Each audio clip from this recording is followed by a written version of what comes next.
What up, everybody? I'm Jack Slater, aka the Comic Outlaw, yeah! And I hope you're ready because we're going old school. We're going to take you back. Fantastic Four, issue 80, guest starring Wyatt Wingfoot. Everybody's favorite footprint tracking Native American gun toting guy is back, and he's ready to rock and roll. Since Sue's been pregnant, we've been substituting different members, different people, and I guess it's Wyatt Wingfoot's turn. Meanwhile, Johnny Storm is trying to clean the house up with Crystal, since Sue's getting back from the doctor, since she has a bun in the oven and they've been examining her for the last week or so. Ben, of course, is helping in his own way. He just got a letter from Wyatt Wingfoot, the guy we were just talking about. And apparently he's in some kind of trouble, some kind of ghost totem haunting his tribe.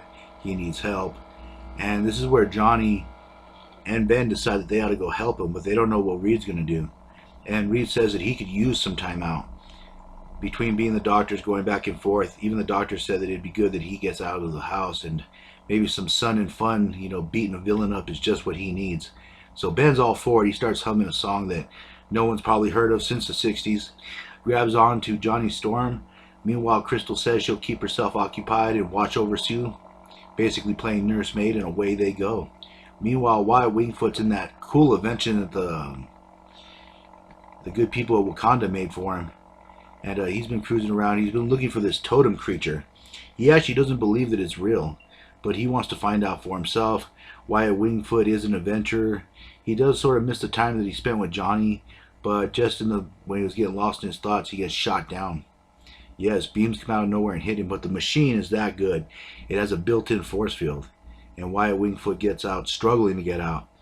And he realizes this thing moves, that the earth shakes around it. It must be huge. And it is Tonta Amazuma. Yeah, I won't be saying that again. The big totem monster. And he is here, and he's here to destroy all of Wyatt Wingfoot's people, for they have defied him before.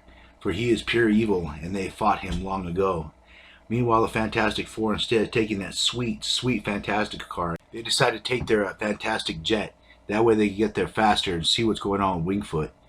And of course, Human Torch is ready to rock and roll, so he jumps out of the plane, getting ready to flame on, heading to his friend Wyatt. They were friends in college, so him and Wyatt are pretty, close friends. Anyways, the Native Americans appear out of nowhere, and they have some badass weaponry. And they think it's a demon sent from the totem monster, and they fire at the Human Torch, which he in turn fire back. Everyone backs off except for the main shaman, the chieftain. He tries conjuring up, using magic to try to contact Johnny Storm, but Johnny Storm's human. He flames off, and he's heard of him before. Wyatt spoke of him as his grandfather.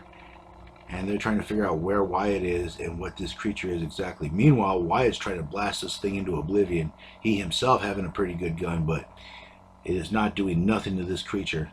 And this creature is literally knocking the cliff off around him, trying to make him fall down. He's trying to head back to his ship in order to warn the other people and get help. Hopefully, the Fantastic Four read his letter, but he has no time to really think about that right now as the monster lets out this big old cloud of smoke. He barely makes it to the ship. Before he passes out, he has to warn his people. Meanwhile, the Native Americans go on to explain that they have an oil company here and they have billions of dollars. That's where all the weaponry comes from. And that there's this group wanting to take it from them. They've been wanting to steal their oil.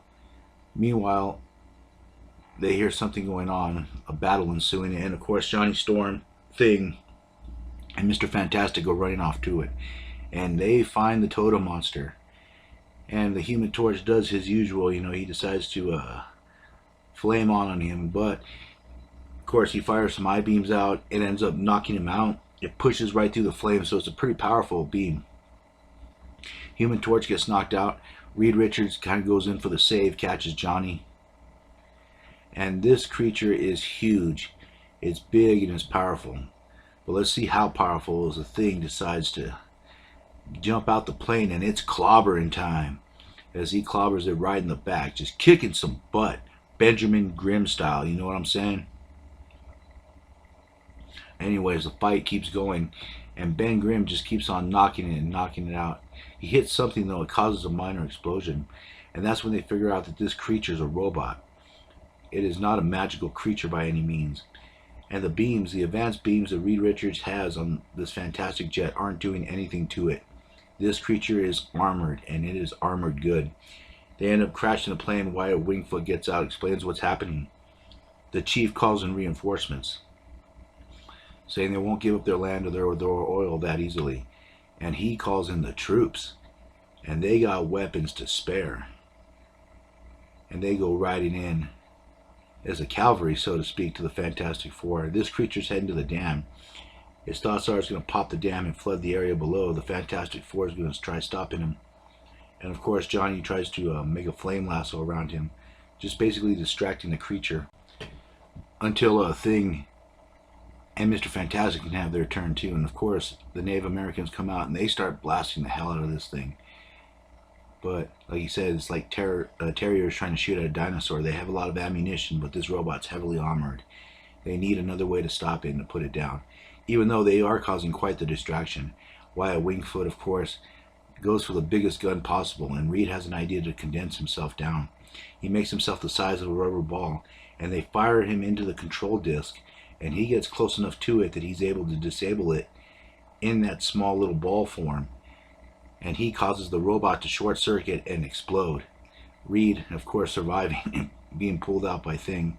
They manage to beat the creature, and of course, the spirits are watching, and they are grateful the Native American have won the day. And so is the Fantastic Four, as them and Wyatt Wingfoot have saved the Native Americans' lands and oil. And what will happen the next time? Well, I'll catch you on the flip side. Yeah.